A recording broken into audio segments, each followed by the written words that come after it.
The station at Dry Creek, Texas, smelled like coal smoke and broken promises.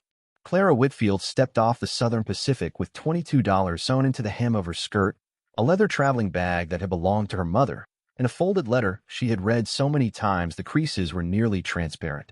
The letter was from a man named George Aldrin, a cattle farmer who had written to a matchmaking agency in Philadelphia 7 months ago, describing himself as hardworking, God-fearing, and eager for a companion to share a quiet life under wide-open skies. Clara had answered that letter because she had nothing left in Philadelphia. No family, no work, and a landlady who had already given her room to someone who could actually pay rent. She stood on the wooden platform and looked up and down the single street that made up Dry Creek. A general store, a livery stable, a saloon with a broken shutter banging against the wall in the dry August wind, and at the far end, a post office barely larger than a closet. She asked the station master about George Aldrin. The man scratched the back of his neck and looked at the ground before answering. George Aldrin, he said, had sold his land 2 weeks ago and taken the eastbound train to Kansas City. He had not left a message for anyone. Clara nodded slowly. She did not allow herself to feel the full weight of that information yet. She picked up her bag and walked to the post office because she needed a moment indoors, away from the eyes of the 3 men sitting outside the saloon who were watching her with undisguised curiosity. The postmaster, a small woman named Edna, took one look at Clara and understood immediately. She handed her a cup of water and asked no questions, which was exactly the right thing to do. Clara sat in the wooden chair beside the counter and looked out the small window at the flat, sun-bleached land stretching endlessly in every direction. The sky was enormous here, bigger than anything she had ever seen in Pennsylvania. It felt less like freedom and more like exposure, as though the land itself could see every foolish decision she had ever made. She had 2 options. She could use 12 of her $22 to buy a return ticket to Philadelphia and walk back into a city that had already decided it had no room for her. Or she could stay, find work, and figure out what came next. Clara Whitfield had never once in her life taken the easy road. She stood up, thanked Edna for the water, and asked one simple question. Who in this county needed help and might actually be willing to pay for it? Edna was quiet for a long moment.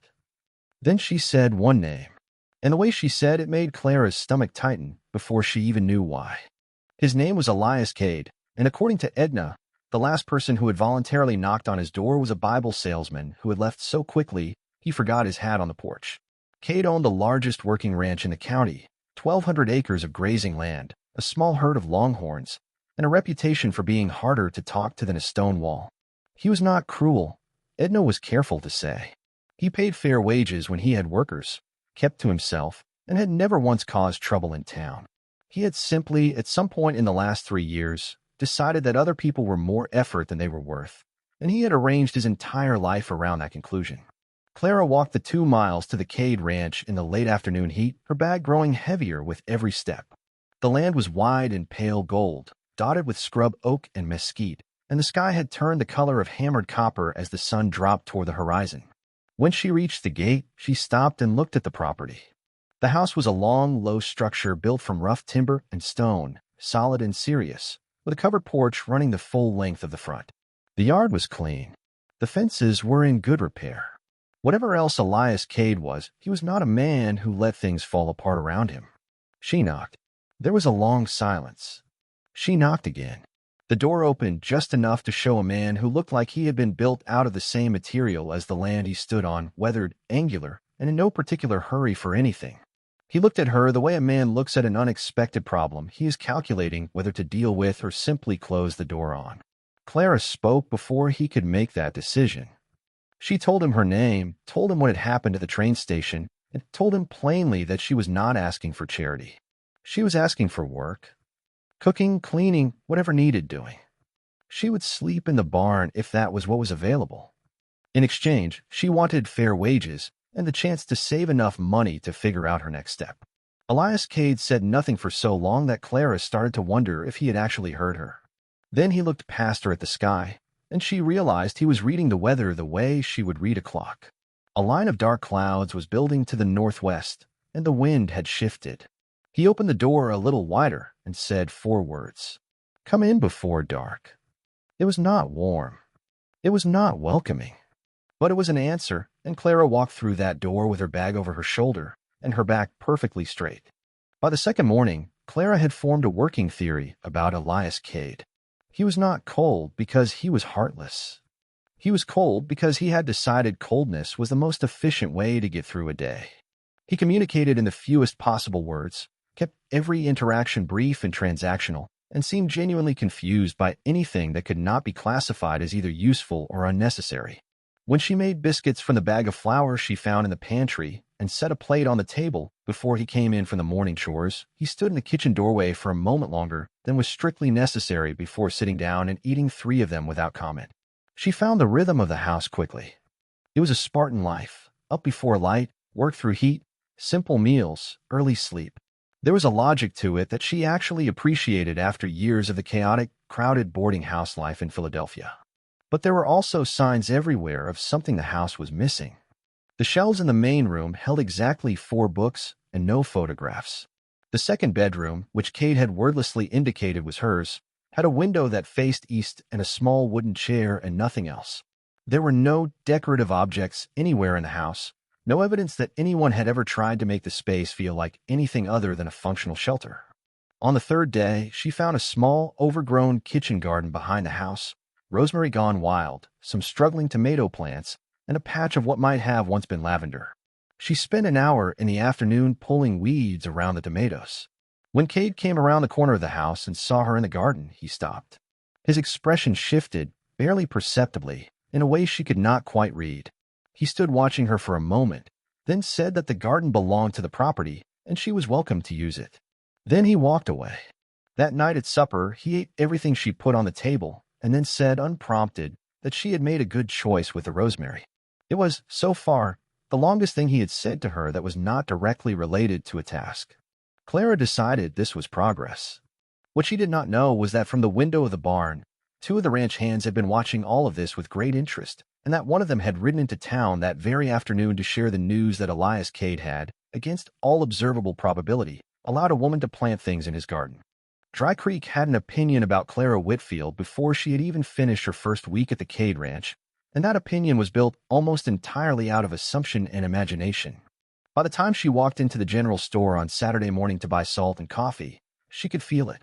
The slight pause in conversation, the carefully neutral expressions, the 2 bright smiles from the women who were trying to decide how they felt about her. Edna from the post office was the one exception. She greeted Clara with the same matter-of-fact kindness she had shown on the first day, and that steadiness was more valuable than she could possibly know. The storekeeper, a round-faced man named Hobart, charged her 5 cents more for the coffee than the price marked on the shelf. Clara looked at the marking, looked at the number he had written on her bill, and then looked directly at him and said nothing. He cleared his throat and corrected the number. She thanked him pleasantly and carried her parcel out into the street. On the porch outside, a woman in a yellow dress stopped her and introduced herself as Mrs. Patricia Dell, wife of the town's largest bank account, and asked, in the honeyed tone of someone who had made a practice of being condescending without ever technically being rude, exactly how Clara had come to be living out at the Cade property. Clara told her the truth simply and completely. Mrs. Dell's smile became very slightly strained. She said that was a very unusual arrangement. Clara agreed that it was and said she hoped Mrs. Dell had a pleasant afternoon. Walking back along the dry road toward the ranch, Clara felt the weight of the town's gaze sitting between her shoulder blades like a warm coal. She understood the position she was in. She had arrived as a mail-order bride, been abandoned before she ever set foot on the property she was meant to inhabit, and had taken up residence with a man who had, by all local accounts, no interest in human company. The story practically told itself, and the version the town was telling was not flattering to her. What she could not have anticipated was that Elias Cade had been in town that same morning, buying wire for a fence repair, and that 3 separate people had told him in careful language that he ought to think about appearances. She was home before he was, the coffee already on the stove, when she heard his horse in the yard and knew from the particular way he tied off the reins that something had happened. He came in, sat down, and told her, without preamble, what had been said to him. Then he looked at her across the table and asked what she wanted to do about it. Clara looked back at him and realized she had entirely misjudged the nature of this arrangement. He was not asking her to leave. He was asking her to decide her next move, and he was prepared to back whatever decision she made. The realization sat quietly in her chest for a moment before she answered. His name was Harlan Voss, and he arrived on a Thursday in a black carriage with two men riding alongside, in a manner that made it clear he was not accustomed to being told no. He owned the Double Creek Land Company, which was the polite name for a business that had spent the last 4 years buying up every struggling ranch in the county at prices that were technically fair, but delivered at moments specifically chosen to feel like rescue.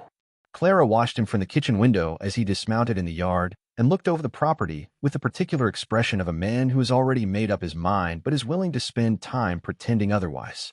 Cade met him outside. Clara could not hear the conversation, but she did not need to.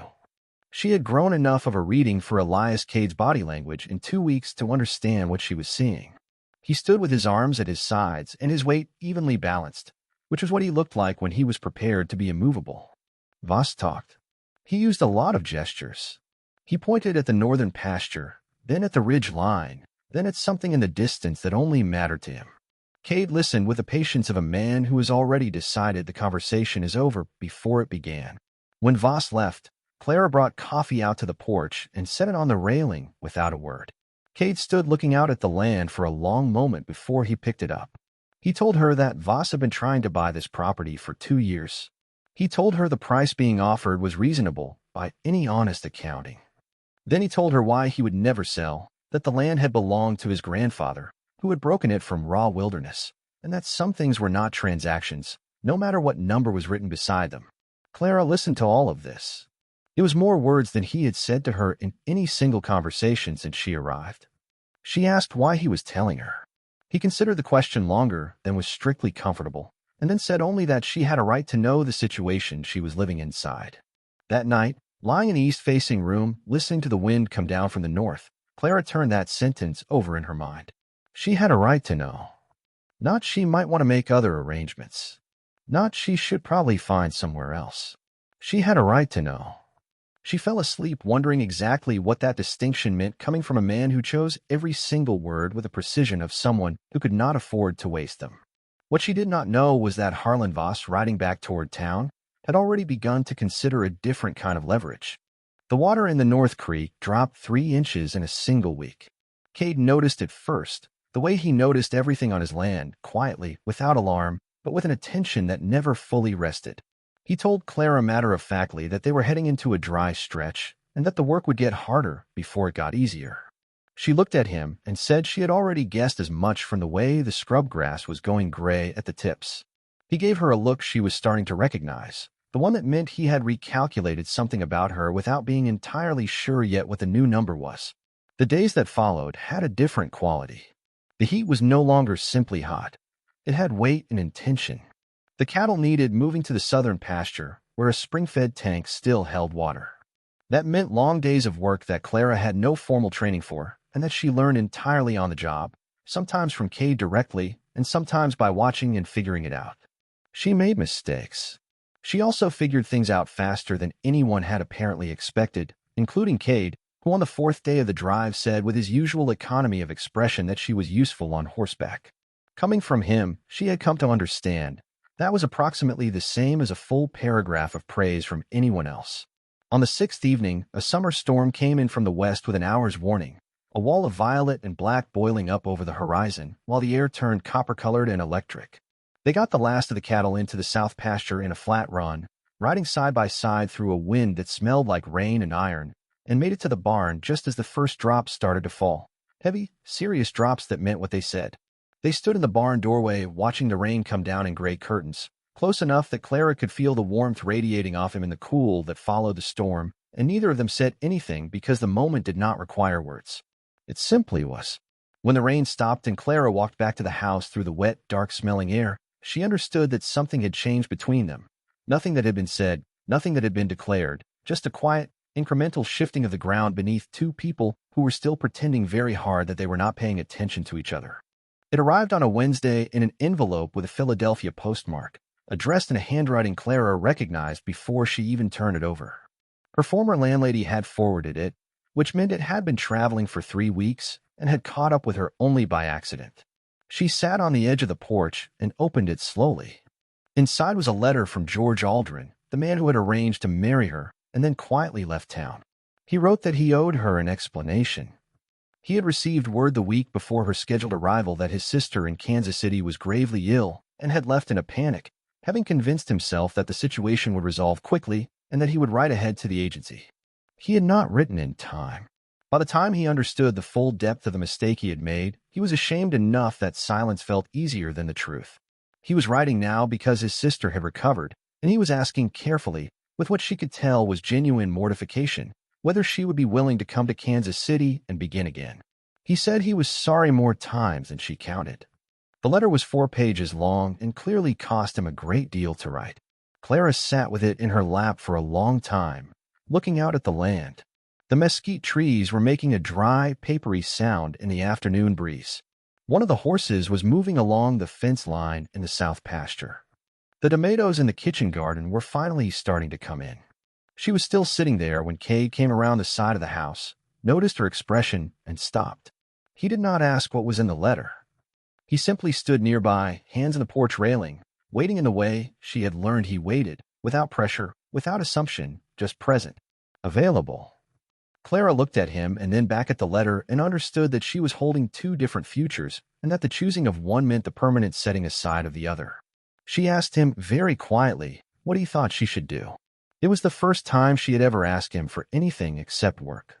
The silence that followed was the longest he had ever let stretch between them, and by the time he spoke, she was almost certain she already knew what she needed to hear. The fire started in the east fence line on a Saturday night, just after midnight. Clara woke to the smell of smoke and the sound of the horses moving restlessly in the barn. She was dressed and out the door before the full weight of sleep had left her, and she found Cade already in the yard, reading the direction of the smoke against the wind. It was not an accident. A grass fire in August after 3 weeks without rain spreads because of weather and bad luck. This one had 3 separate starting points, which was not weather and not luck. They worked through the night alongside the 2 ranch hands, beating back the flames with wet burlap, redirecting the cattle, using the water wagon until it ran dry. By first light, the fence line was scorched, but the pasture grass had been saved, and no cattle were lost. Standing in the ash-scented dawn, exhausted and streaked with soot, Clara watched Cade look at the 3 origin points with the steady, deliberate focus of a man adding a column of numbers and arriving at an answer he had suspected all along. He said Voss's name once, quietly, as a statement rather than an accusation. Then he turned and walked back toward the house, and Clara fell into step beside him because it felt as natural as breathing. Word reached town that afternoon, and the response surprised her. Edna arrived with 2 other women from the community, carrying food and offers of help. The wire fencing supplier from the next town oversent materials at cost. 3 neighboring ranchers rode in before evening with labor. Clara stood in the yard watching men who had been strangers to Elias Cade choose, in one uncomplicated afternoon, to stand beside him, and she realized that his isolation had never been about being disliked. It had been a choice, a wall built from grief that had simply stood so long that people had stopped testing it. The wall, it seemed, had recently developed a door. She had not fully understood until this moment that she was the one who had built it. That evening, Cade found her in the garden and stood watching her tie up the tomato vines in silence for a while. Then he said, in the most words she had ever heard from him at once, that he did not know what he had been doing for the past 3 years, but that he knew it had not been living, and that since she had arrived and started doing things like growing herbs and arguing with storekeepers and riding in thunderstorms, he had been forced to reconsider the entire arrangement. Clara kept her hands on the tomato vine for a moment, not trusting herself to turn around just yet, and waited for what came next. The trial, such as it was, happened without fanfare. Harlan Voss denied everything, naturally, and there was not enough proof to make a legal case of the fire. But 4 ranchers testified before the county magistrate about the pattern of pressure Voss had been applying across the region, and the magistrate issued a formal caution and a requirement for Voss's land agents to operate under supervision going forward. It was not justice in the perfect storybook sense. It was the imperfect, grinding, real kind, the kind that changes the climate slowly rather than ending anything in one dramatic moment. Clara had lived long enough to understand that this was usually how important things actually worked. She wrote back to George Aldrin on a Tuesday morning. She wrote without anger, which surprised her until she realized she had spent most of her anger somewhere in the weeks between arriving at a train station with no one to meet her and falling asleep in a ranch house that smelled like wood smoke and coffee and the particular dry warmth of land that had been cared for a long time. She wished him well and meant it, and she told him that she had found a place that suited her and that she hoped he found the same. She sealed the envelope and walked it to the post office herself. Edna looked at the address, then at Clara's face, and smiled the small, honest smile of a woman who has seen enough of life to recognize when something is going right. She said she supposed Clara will be staying in Dry Creek then. Clara said she supposed she would be. The walk back to the ranch in the early morning light, the sky pale gold and enormous overhead, the scrub grass already warming in the first hour of sun, a red-tailed hawk hanging motionless in the thermal above the north pasture, felt different from every walk she had taken before it. Not easier, not without its uncertainties. The question of what she and Elias Cade were to each other had not been fully spoken. There were still words that needed saying and some that were still being found. The ranch needed work that would take years. The county was still the county. Nothing had been solved in any tidy, permanent sense. But she pushed open the gate at the end of the drive and saw him on the porch with 2 cups of coffee, watching her come up the road the way he watched, whether steady, attentive, prepared for whatever the morning carried, and the life she had been building step by careful step in this wide, unforgiving, quietly beautiful piece of Texas felt, for the first time, exactly the right size. She walked up the porch steps. He handed her the coffee. Neither of them said anything for a long time, and the silence was the most comfortable thing she had ever worn. The problem with Dry Creek was not that people were unkind. The problem was that they were interested, and interest in a small Texas town moved faster and settled deeper than water in dry ground. By the second week of October, the story of Clara Whitfield and Elias Cade had acquired details that neither of them had supplied, and those details had a way of arriving back to Clara in indirect, sideways fashion, a comment half-finished before the speaker thought better of it, a look exchanged across the aisle of the general store, a pause in conversation when she walked into a room that lasted precisely 1 beat too long. She was not naive about what was being said. She had been living on the Cade property for nearly 2 months now, unchaperoned, in the company of a single man, and the county's opinion on the propriety of that arrangement was not something she had the power to fully control. What she had not anticipated was how much it would matter to her, not for her own sake, she discovered, but for his. Elias Cade had lived inside the armor of his solitude for 3 years, and had arranged himself so thoroughly to need nothing from the town that its opinion of him had lost most of its weight. But she could see, in the particular stillness that came over him when someone in town addressed him with a certain careful, loaded courtesy, that was not entirely weightless either. He had stopped expecting warmth from people. That was not the same as not noticing its absence. She raised the subject one evening over supper, directly, because she had found that directness was the only register he fully trusted.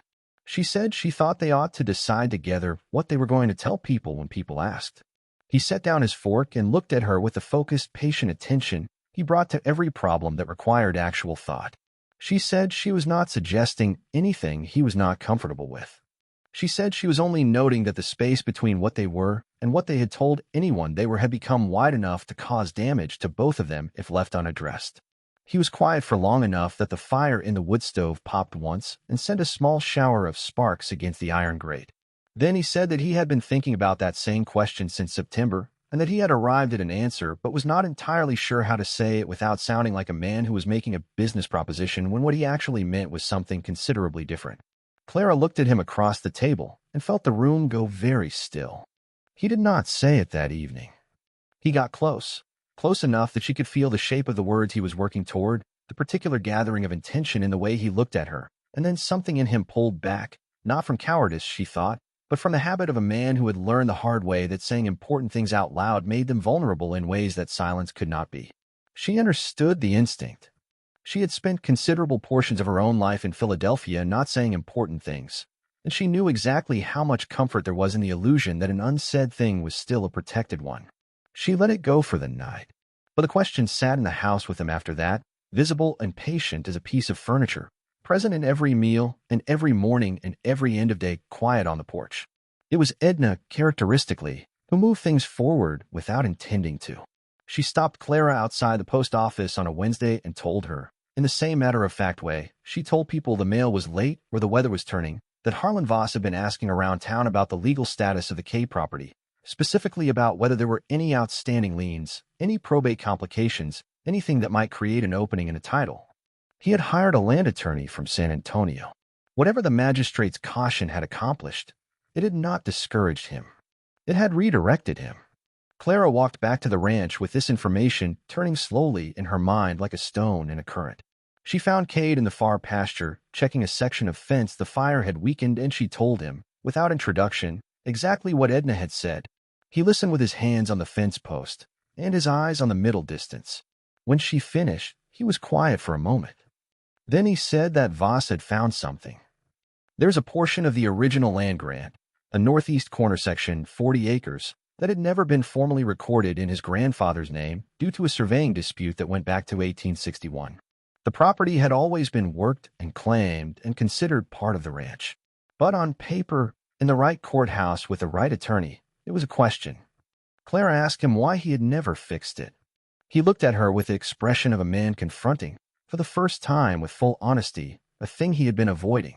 He said that fixing it had required his father's original survey documents, and that those documents were in a trunk in the second bedroom, the room she was sleeping in, and that opening that trunk was the one thing on the property he had not yet found a way to do. She understood immediately and completely. She said nothing for a moment. Then she asked if he would like her to open it, or if he needed to be the one to do it himself. The way he looked at her when she asked that question was something she would remember for the rest of her life. The documents were there, rolled in oilskin at the bottom of the trunk beneath a foldable coat, and a pair of leather gloves worn down to almost nothing, and a small photograph in a tin frame of two people Clara did not need to be told the names of. Cade held the photograph for a long moment before setting it carefully on the shelf where it had always belonged. Then he unrolled the survey papers on the kitchen table, and they bent over them together in the lamplight, Clara reading the land descriptions aloud in her clear, steady voice while he traced the boundary lines with one finger, and by midnight they had found everything they needed. The ride to the county seat took 3 hours in a clean, cold November morning, the sky the particular brilliant blue that only comes after the heat has finally left for the year. Clara sat beside him on the wagon bench with the oilskin document roll in her lap and the specific, grounded calm of a person who is prepared as thoroughly as possible and is prepared now to see what the day decides. The land office clerk was a precise, unhurried man named Beaumont who examined the documents with the focused neutrality of someone who cared about accuracy above all else and announced after 40 minutes that the survey was clear, the original boundaries were legitimate, and that the recording could be formalized that same afternoon for a filing fee of $2.50. Harlan Voss's attorney arrived at the land office at 3 o'clock to find the filing already completed and stamped and entered into the county record. Clara watched him read the document twice, and she watched the particular quality of stillness that moved across his face when a man realizes the move he was preparing for has already been made. He folded the paper, put it in his coat, and left without a word. She and Cade walked out into the late afternoon light and stood in the courthouse steps for a moment in the cold, bright air. He proposed on the wagon ride home, which was not where she had imagined it happening, but which was, she later decided, exactly right for who he was. He said it the way he said everything that mattered, simply, directly, without decoration, but with the full weight of a man who had considered every word before he spoke it. He said he understood if she needed time. He said he was not asking because of the land or the town or anything other than the fact that she was the most honest person he had encountered in years, and that his house was better with her in it, and he suspected the same was true of his life. He kept his eyes on the road when he said it, which she found, unexpectedly, more moving than if he had looked at her directly, because she could see what it cost him to say it at all. She said yes before he finished the sentence. They were married on a Saturday in December in Edna's parlor, which was the warmest room in Dry Creek, with 4 neighbors and 2 ranch hands as witnesses, and a late afternoon sun coming through the west window and laying a long gold bar of light across the wooden floor. It was a small wedding. It was exactly enough. That evening, riding back to the ranch through the cold, clear dark, the stars overhead in their hundreds of thousands and the land silver and still in all directions, Clara looked out at the 40 acres to the northeast, now properly, permanently, and beyond all legal question a part of the land she had come to call home, and understood that she had not lost anything by missing the train she was supposed to have met. She had simply arrived, by a longer road and a harder way, exactly where she was meant to be. The lamp in the window of the ranch house was still lit. It cast a warm square of light onto the cold ground. Elias pulled the wagon to a stop in the yard and offered her his hand, and she took it, and the two of them walked up the porch steps and through the door and into the rest of their lives.